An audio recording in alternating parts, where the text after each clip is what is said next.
Okay, our next section will take us to discovering and learning about common logarithms.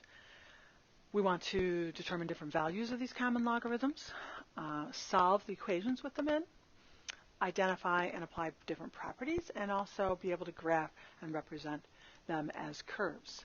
So knowing what we know, first question will be, what is a logarithm? Most people should be able to answer this with the definition from a dictionary. And if you go to a Webster's or something like that, you would have of or pertaining to an exponent.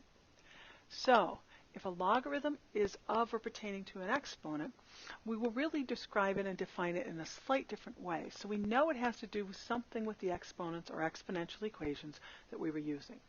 So knowing that as your hint, let's move forward and discover what that is. Common logarithm. Lots of things going on here. If we would take our general equation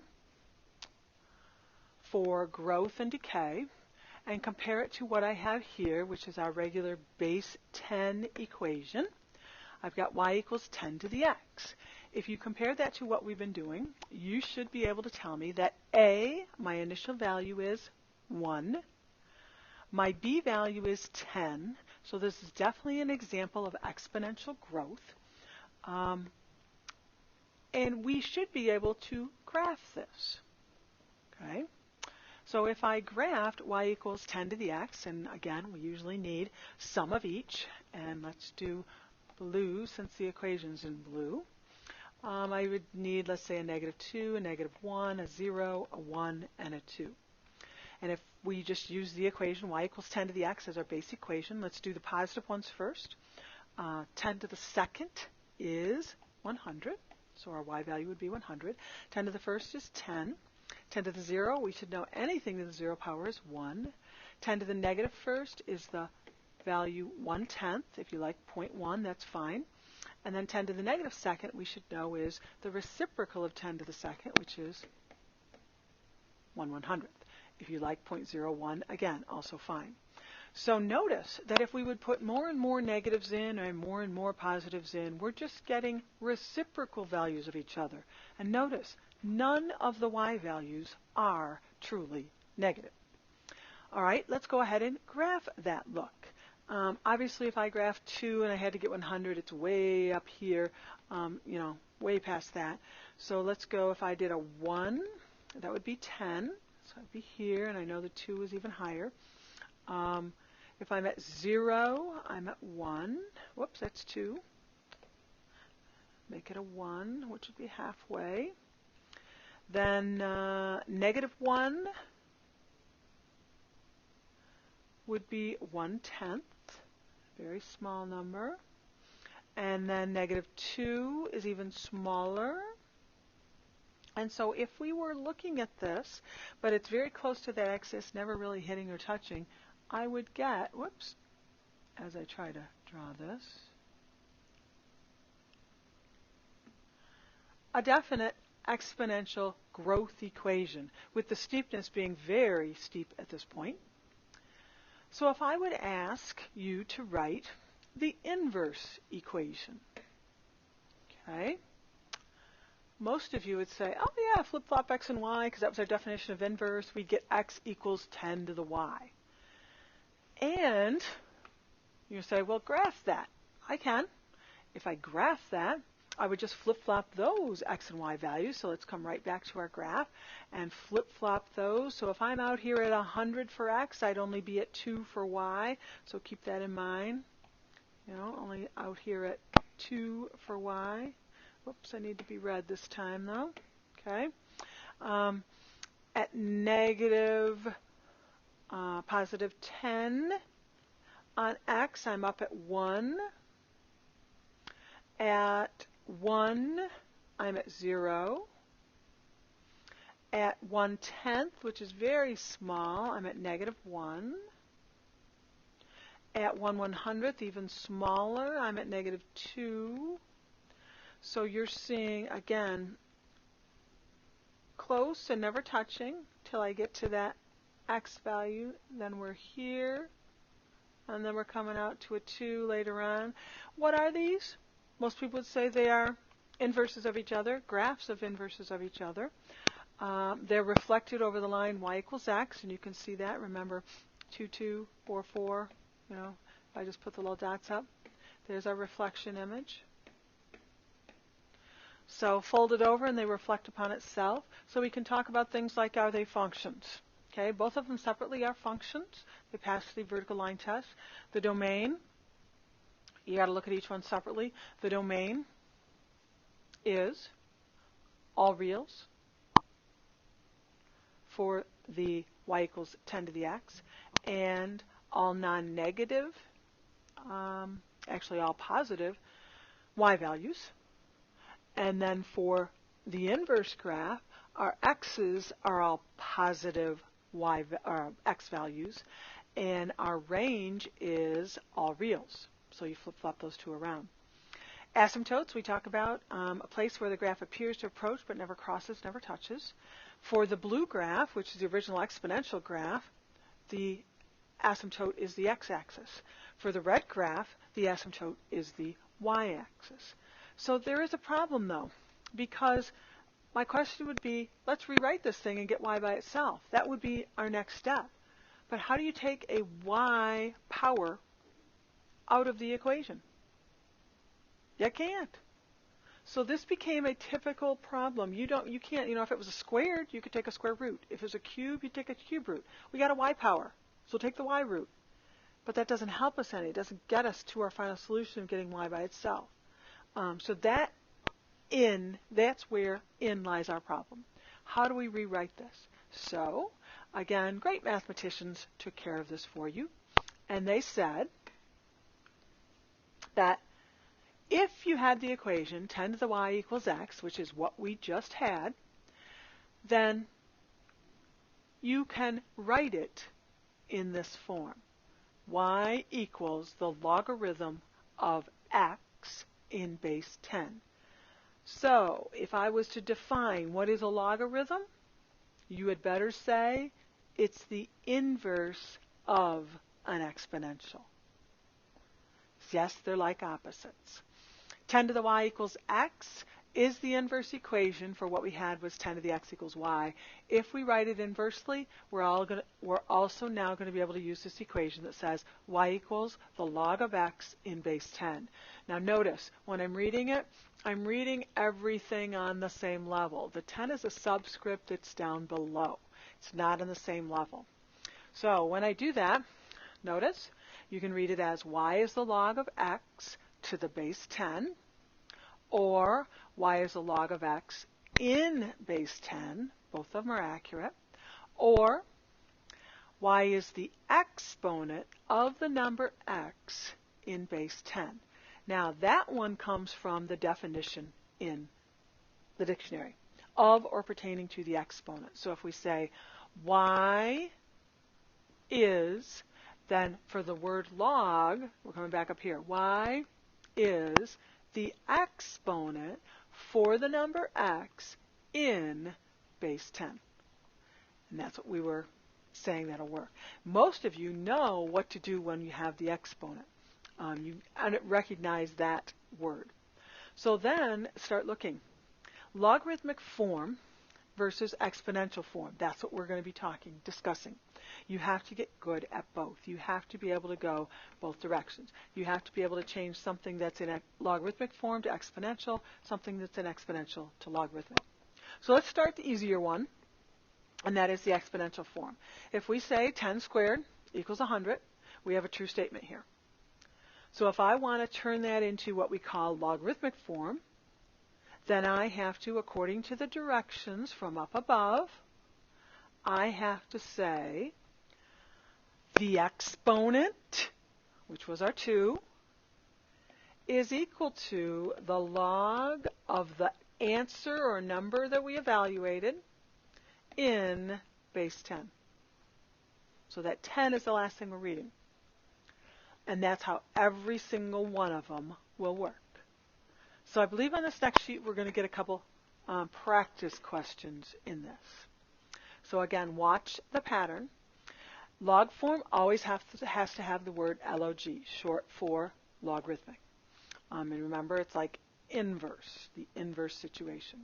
So if my exponential, again, was 10 squared equals 100, we have the trick that says the log of your answer, so we'll take a 100 out, in base 10, that's where we have the subscript, will be equal to the exponent. And we can always make that exponent bigger if we need to make it look better. Okay? So the log of 100 in base 10 is actually equal to 2. Now how I read that again, I'm not going to read the log, but I know your brain does, so you have to be more powerful. You have to be in control of the brain. What's the exponent for the number 100 when I'm in base 10? So that's really saying 10 to the what power equals 100. And so that's why you're getting an answer of 2, and that's why our answer is 2. Okay, let's clean this up and let's rewrite a couple others. You should be able to do all these, so if you want to put it on pause and try them first, that would be a good thing here. These are all exponentials. 10 to the fourth we know is 10,000. 10 to the negative second we know is 1/100th. And the square root of 10 is, remember, 10 to the 1/2, if you want to write it that way. A radical form versus a rational form. Okay, so pause it and try them, and then we'll come back. All right, did you write the log of your number 10,000 in base 10 equals 4? Did you write the log of 0.01 in base 10 equals -2? And lastly, did you write the log of 3.16 in base 10 equals 1/2? Those are our statements. They are true statements. They should work. You have to get used to rewriting. So if we can write from exponential to logarithmic form, we should be able to do just the opposite. So now we're in log form. What does it mean? Everything's there, notice again. So you're just rewriting an equation. So find your base, 10, to what is its exponent, and what does it have to equal? So that one we've done 3 times now, so we should be good. So go to the next one. Same idea. Find the base, that's your subscript, equals your exponent, which is always by itself, and that should be equal to the only number remaining. Again, what's your base? 10. All of ours are base 10. Common logs are base 10. That's why you're only seeing base 10 numbers. 10 to the negative third has to equal the 0.001 or 1/1000th. Down here, when you don't recognize as much, 10 to the 1/4, which remember we really know as the 4th root of 10, is approximately equal to 1.78-ish. So you should be able to go from exponential to logarithmic and from logarithmic to exponential quite easily. Now, evaluate without a calculator. You shouldn't need a calculator in any of those other ones, but now you'll notice there is a piece missing. What we had as an equal sign is no longer there. So it says we can text in your answers. You can do these. We can do some in class. We'll come back to it. But try writing them out and see what you would get. Again, read it for meaning. So on that first one, you don't want to say the log, L-O-G, of 100 in base 10. You want to say, what's the exponent for the number 100 if I'm in base 10? Then your brain starts saying, oh yeah, 10 to the what power equals 100. That's the thinking you need to do. Okay, so log of 100 in base 10. What's the exponent for the number 100? You're not going to be in anything but base 10 when we're talking common logs. I cannot emphasize that enough. So try these and we'll come back and discuss them during class. That leaves us one more thing, and that is, how do you solve an equation that has logarithms in? And so there's 2 things here, because on this one you're going to say, what happened to my subscript? So I'll go over one other thing. There is no subscript here, but there is a rule that says anytime the log of some number, so I'll say the log of 100 in base 10. So go back to that one that we've done several times now. if I say, what's the exponent on the number 100 if I'm in base 10? You know the answer is 2. Well, what we're going to say is, if we are in log of 100, in other words, our subscript is 10. I said log of 100. Log of 100 in base 10. So if our base is 10, you can eliminate it. So this really means I have a 10, but it's short and we don't have to write it. Well, how do I know it's going to be a 10? The only way it can disappear, because it's our common number system, it's our decimal system, the only way it can disappear is if it's a 10. If it's anything else, you'd have to see it. Now, we haven't done logs with anything else. We will before the chapter's out, but not in this section. So, this one's basically saying the log of some number x in base 10 is equal to 3.5. So how do you solve this? Solving usually means to get the variable by itself. So if we wanted to get x by itself, I would say log form isn't making sense to me. So what do we say? Rewrite it in exponential. So that's your thinking. Rewrite this in exponential. That would be 10 to the 3.5 power equals x. And you absolutely can go to your calculator on this, because we don't expect you to do 10 to the third in your head, but you should know that this one, it happens to be between 10 to the third and 10 to the fourth. So you know it surely should be between 1,000 and 10,000. But it's not halfway in between, so use your calculator, because your powers of 10 are not that nice when they're decimals like this. So 10 to the 3.5 power equals 3,162.27766-ish. And I think that's behind one of these. And that wasn't it. Oh, there's just extra ones. I don't know why all those are there. I thought we had an answer, but I guess we don't. So, would I say 3,162